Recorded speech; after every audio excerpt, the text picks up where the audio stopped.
So listen, thanks for joining us here today. It's great to see such a healthy contingent here for our session on exploring global opportunities in seminar room 1 at the Grad Ireland Graduate Careers Fair. I'm delighted to welcome our two panellists. We have Gillian Skinner from Jameson, and we have Mary Wyse from DAA. So what we're going to talk about here is, the reality of, global opportunities, the challenges, the opportunities, and how they've changed over the last few years. Because for many years, for the last 3 years, we've been maybe crying out for global opportunities. So, what are the opportunities and the pitfalls they're in? I want to folks just get some extra people grab a seat here, grab a headset there, set it to channel 0, and we can get started. Okay, Gillian, you might just, while we're just getting people settled here with their headsets, you might just give us a quick overview of your own job title, what it is you do within Jameson, Sure. in terms of work with graduates. Yeah, hi everyone. My name is Gillian. I'm the Talent Acquisition Specialist for the Jameson International Graduate Programme. So hopefully you all have heard of it. But if not, we're with Stanford 41, so we'll be able to answer any questions you may have today. But my job as Talent Acquisition Specialist is to look after the recruitment of our brand ambassadors, and then I also look after our attraction campaign. So you might have seen ads pop up on your Instagram feeds, your Facebook feeds, and encouraging you to apply for the programme. So I look after that as well. So yeah, I'm delighted to be here with you all today, and yeah, looking forward to the panel. Thanks very much, Gillian. So what we're going to do is we're going to have about 20 minutes of chat, and then we'll have some questions from yourselves, any observations or questions for our panelists. Mary, quick overview of your own role. So my name is Mary Wyse. I'm the Analytics Manager for Wyse, so Wyse International, which is a subsidiary of DAA, so Dublin Airport Authority. I work on the international side of the business, so I look after analytics from a retail point of view. I have some notes here. We're in 14 countries, 27 airports, so we've quite a broad reach across the globe. From Canada over on the west side, we have Ireland, we have Cyprus, Montenegro, Portugal recently we've just won. We have locations in the Middle East, Muscat, Bahrain, Beirut, Qatar, all the way over to Auckland in New Zealand. So quite a broad range of businesses that we. By the way, my name is Rory Kavanagh. I'm the editor of Grad Ireland, in case you wonder who the hell I am. Anyway, let's get started. So, in terms of global opportunities, over the last few years, Gillian, you start with yourself. There are a lot of roles now that working with, and we just finished a session and we were talking to someone, one of the panelists was working in Chicago for Glanbia, another person working in Germany for a major retailer here. So it's work is global now. I think it's safe to say in a great many cases. What are some of the? We're all familiar. A great many people are familiar with the Jameson Brand Ambassadors Program, for example. What are some of the kind of challenges and pitfalls you find that the graduate students would present with when it comes to seizing a global opportunity or considering travel abroad or work abroad? Do you mean as in like if they are hesitant about going Yeah, exactly. abroad? What are some of the common problems be or hesitancies they may have when it comes to considering work abroad? I think you guys are all here today, so you're obviously interested in exploring global opportunities, which is great. But there are some people that might appeal to either, and that's totally fine either.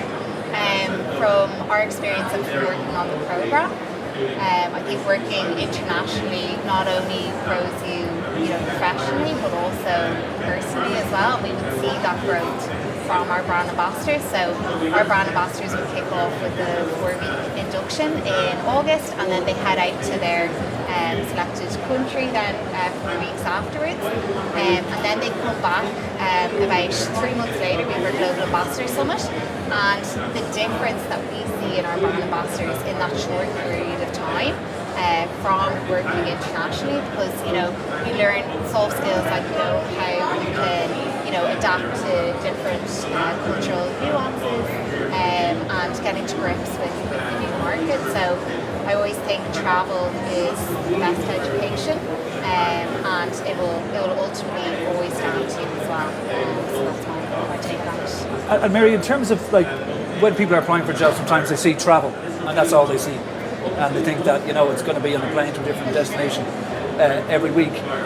But there's a lot more to obviously a graduate application than that. So when students are focused on a job that involves a lot of travel, how important is it in terms of their application? I mean, are you looking at someone who is, a lot of student graduates will not have international experience, some might have taken a year out, but in terms of considering their application, what are you looking for someone in terms of an international position? What makes them stand out?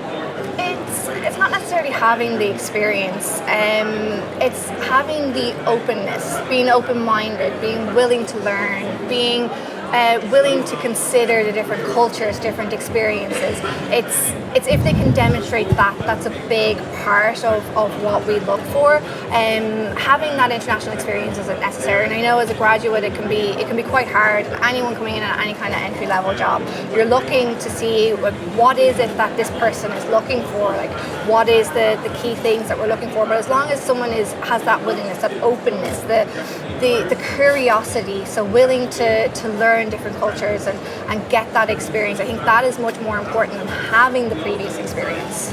Okay, I mean, just to bring that into the brand ambassadors program, I mean, some of the locations that you guys work in, I know you're in Kazakhstan, for example, you're in countries that you wouldn't, a lot of Irish companies may not traditionally be operating in.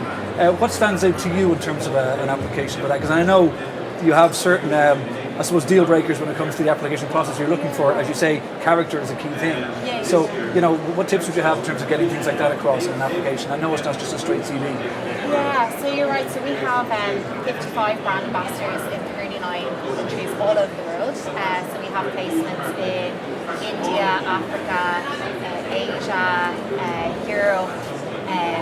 So there's a vast variety there. I think the thing that we look for is we look for, you'll hear it again and again today, but those that have serious character. So what I mean by that is somebody that's creative, innovative, and a real self-starter. And we also look for people that aren't afraid to get out of their comfort zone. Because by going to different markets, there's somewhere that you may not have traveled before, you might not be familiar with their culture. That is getting out of your comfort zone. So we can see that in applications. That's what we do. Okay, and Mary, like when you're working with people with the graduates or recent hires who are working overseas, be it in Portugal or be it in New Zealand, what are some of the common problems you then encounter, maybe 4 to 6 to 8 weeks down the road in terms of when they're in country, when they're working in the job? What are some of the challenges then that they commonly would have to overcome?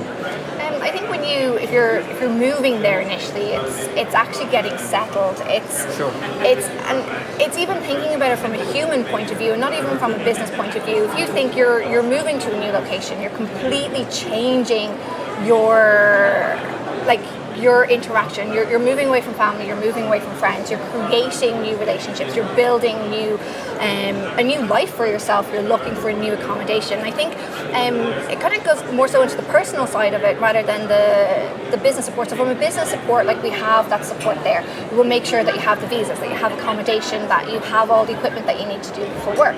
But for me, it's more important to interact with them from a personal point of view. So understanding that it can be quite lonely and it can be an area where you're going to feel that lack of support, and it's ensuring that you're actually talking to the person over there. How are they settling in? How are they building relationships? And again, it kind of comes down to what Gillian was saying.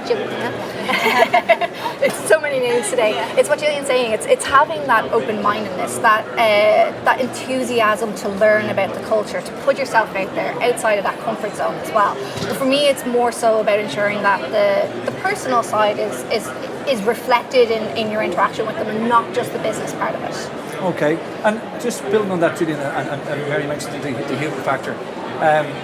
What are some of the challenges that you would find that your brand ambassadors might encounter when they're 6 to 8 weeks in countries such? I mean, would there be, I suppose it come down to the human factor as well. Like, what sort of supports can you offer graduates in that respect?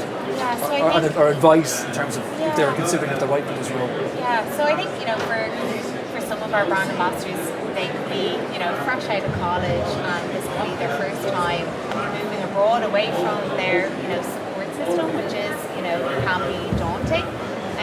So I think it's challenges that they would face is building up different relationships or rapport in the country that they're in. I think one thing with our program is we see ourselves as, there's 55 brand ambassadors, but it really is like a global family. So we're all very connected. We actually have a staying connected hub. So, there is that support system there, like from the graduate team, if anyone does need to reach out in those first 100 days. And we really do focus on those first 100 days. And, in induction, we come up with, we work on a plan with them for their first 100 days. We get them to think about, what is your plan, not just for work, but like also integrating into this new city as well, and how will you build up that rapport as well with your team over there as well, so you feel supported. So those supports are absolutely there. Thanks, Gillian. And in terms of misconceptions, as I said, travel looms large when it comes to an attraction package, and for everyone here, they're probably here because they would like to travel when they're working. What are some of the most common misconceptions you might come across? Travel is glamorous. Travel is definitely... Most people would know it's not, especially these days. It's not as glamorous as people think. Travel can be quite hard. So we've recently opened up we recently won the contract for operating the duty free in Portugal. So this is our first time kind of really traveling since COVID, and I would have traveled back and forth to Portugal multiple times. People think, oh, you're going over, it's like nice, it's sunny, you get to wear your sundresses, you have all these nice meals. It's hard work. It is hard work from multiple perspectives. So typically you're getting an early morning flight when you're going over, you're staying for 4 days, you're working hard for those 4 days. You have the language barrier as well. So English isn't necessarily everyone's first language, and it's important to remember that and to respect that. And it comes down to the cultural diversity as well. It's understanding that and it depends on the type of work that you're doing, but if I'm going over working with my colleagues in Portugal, I'm changing some of their processes, and it's working with them and understanding that. There is the nice side of it, so like you do get downtime, you do get to go down into, like I got down into Lisbon, I got to see some of the sights, I got to drink some nice wine, have some nice food, but you're away from family, you're away from friends. It can be quite tiring, it can be quite exhausting. I'm going back to Portugal in 2 weeks' time, so again I have another early morning flight. I'm actually going to bring one of my interns with me, and I'm hoping to bring my graduate with me the next time I go over in November and December. So it is nice, but there is that misconception that it's very glamorous. It's hard work, it's tiring. When you're getting on the plane, normally we're getting on a plane and we're getting away from, this is the opposite. And so to try and, get up, adjust to, there could be considerable time zone challenges, and then get into work and get into work mode. Yes. It takes a while to get up to speed. Yeah, do you have anything like that in terms of the misconceptions that you may have observed on the master program? Or would it be similar to what Mary said? Yeah, I think our program's a little bit different because it's not like it's ongoing travel. So the brand ambassadors are based in the market that they're in. So like in some markets, say in Africa, they might be covering a certain region, but for the most part, brand ambassadors are in the so they wouldn't be traveling all the time. Okay, and in terms of the technicalities of, say, if someone was to be in Dubai or Kazakhstan or South Africa, the actual paperwork technicalities, which are considerable, that's all taken care of on the employer side? Yeah, absolutely. So we have 3 requirements for the program. So the first is that you have to be eligible to work in Ireland. They have to have a full clean driver's license, because there could be a car as well in the market that you're placed in. It's not in all markets, but it could be in a few of them. And then also serious character as well, so those character traits that we look for. In terms of the paperwork of getting your visa to another country, obviously we would look after all of that. And then in terms of the requirements as well, it really varies country to country, so it's very country specific. Okay, and Mary, you've non-EU operations now as well. So in terms of support you give, or what's required?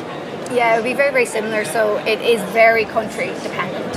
And we also have a number of employees even working in Ireland who are from outside the European Union. So we help to facilitate those as well for people who are going to be based in Ireland, but potentially who need a visa support on that.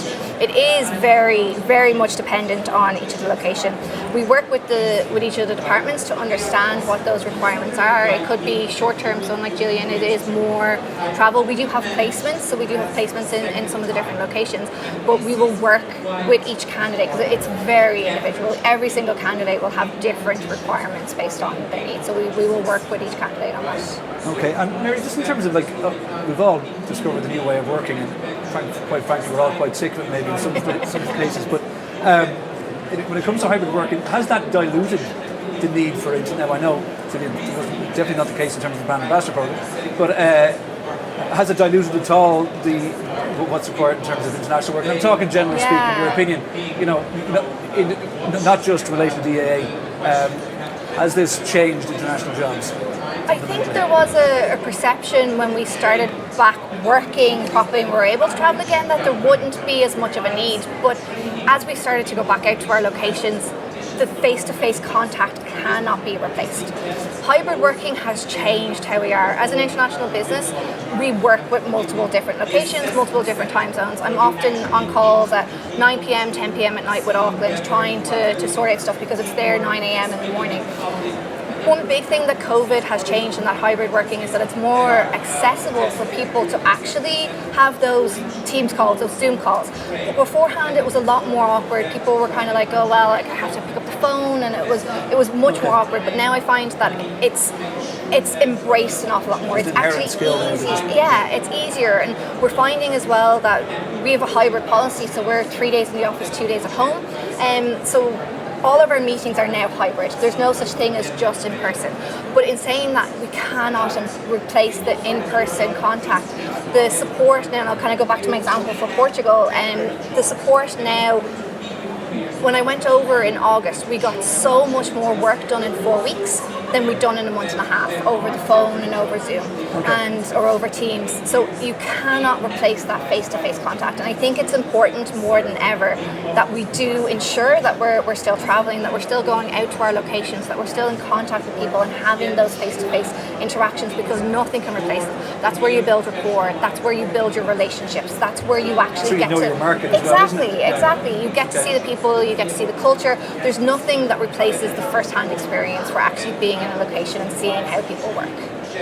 And that's great, but when it comes to work-life balance, Gillian, if we can just touch on that, if you're working somewhere that's plus 3 hours out of Dublin, and if you're obviously there maybe reporting to yourself, you're coming into the office next door here at 9 o'clock, and I know this is obviously all accommodated, but do you find that there can be a tendency of people to push themselves to 10, 12-hour days just to, people are eager when they start their career. So, it's advice on work-life balance when it comes to that sort of thing. So again, during our 4-week induction, we would go through, we actually have a session on work-life balance. Especially with the role of a brand ambassador, it's not your typical 9-to-5 job. You're out in the field a lot, you're kind of curating your day and your timing. So we would always encourage our brand ambassadors to make sure that they are living a balanced life. So say if they have an event on one evening and that starts at say 9 o'clock and they're working until 12, that they take that time then the next morning. So I suppose it's really handing over to the brand ambassadors, giving them that autonomy, because and taking responsibility of their schedules and making sure that they're building in activities or whatever it is that helps them find that balance. But we would obviously never be encouraging people to be working 12 hours a day, 5 days a week. It's just not sustainable. So yeah, we go through a module with them. And yourself, Mary? I think and COVID has really kind of highlighted that as well, that when we moved to at-home working, there was that blur between work and home. It was easy to kind of wake up at 7 o'clock in the morning and just check the emails before you have coffee or breakfast, and then check them again at 7 or 8 o'clock in the evening. From my point of view and from our company point of view, work-life balance is so important. And as Gillian said, you need to have that balance between the two. we would have a very similar approach. It's the autonomy to ensure that you are looking after yourself, but also then we have a lot of training, we have a lot of support there from a company point of view to help people to notice when they're moving towards burnout, they're moving towards that exhaustion, to understand that you need to have that work-life balance. And as well, like I think for me working on the international side, like it goes from -5 over to Canada to +11 at the extreme in Auckland, and it's everything in between. So you can go from, someday I might have a meeting with Cyprus that they want to meet at 8 a.m. in the morning because it's 10 a.m. for them, and they're already halfway through the day, and then someone in Auckland needs support overnight. So it can happen. But again, it's about ensuring that, okay, you've worked those extra hours, take them back, ensure that you're getting your rest period, that you're going out and you have your hobbies, and it's not just work. Okay. If anyone's coming late there, just put on your headset, set the channel to 0. Has anyone got any questions to the panel here in terms of what we're covering? Either about the Brand Ambassador Programme or about DAA's programme? Do we have any questions about the process? No? Julie, you might just give us an overview then of the Brand Ambassador Programme itself, and closing dates, how you get started and applying for it. Yeah, great. So as I said, we're over at stand 41, so definitely do come over if anything I've said today is of interest. And we've talked throughout the day on like what the job is from brand ambassadors themselves, and what it can do for your career, and then also a talk on how to submit a winning video application. But in essence, our program is a marketing program. It's all about building brand love for Jameson in whatever country that you're in. And so we 55 brand ambassadors in 39 countries all over the world. And it's a 12-month contract starting off, but the opportunity to extend for 12 to 24 months before Mr. Pennant, so it will be 3 years in total. Applications are now open. They close 15th of February 2023, and you can apply on our website, which is jamesongraduateprogramme.com. Thanks, Julie. It really is a fantastic programme. And how many countries did you say it was in? 39. 39 countries. Yeah. Okay. And the scale of DAA's operations has really surprised me. I didn't know you were active in that many countries at Dublin Airport Authority. So give us a brief overview of your own graduate programme and how people get started on that. So if anyone wants to have a chat with any of us on our team, we're over at stand 92, I think it is. So it's down the bottom on the right-hand side. We have a nice leaflet, so it has all the information that you need for applying. We have a website where you can apply, and it has all the details in terms of requirements and the closing date, etc. on this. I think it's the 31st of October, but all the information's here. Okay. DAA is a very broad organisation, and we're hiring for a number of different positions. So I work in analytics myself, so I would be on the business analytics side. We have data and analytics, so more the technical side of it, finance, environmental sustainability, engineering, airport operations, HR, retail, commercial. Dublin Airport, if you think of it, it's like a mini city in itself, and it's so broad. And if you think about your interaction when you travel out, never mind even the retail side of the business, from booking your car park, from getting a bus into the campus, from disembarking from that, going in, you have check-in, you have bag drop, you have security, then you come in through security, you hit the retail stores, we have our concessions, we have all our F&B, we have then all of our gate management. From a DAA perspective, the range of jobs is huge, like HR, so you're looking at time and attendance, you're looking at reward, you're looking at pay, going into engineering. So how, like if you think of the size of Dublin Airport and what it involves, so we've just recently built a new runway, which opened up there I think it was a couple of weeks ago. So the involvement that was part of that. We're constantly looking for people to fill those.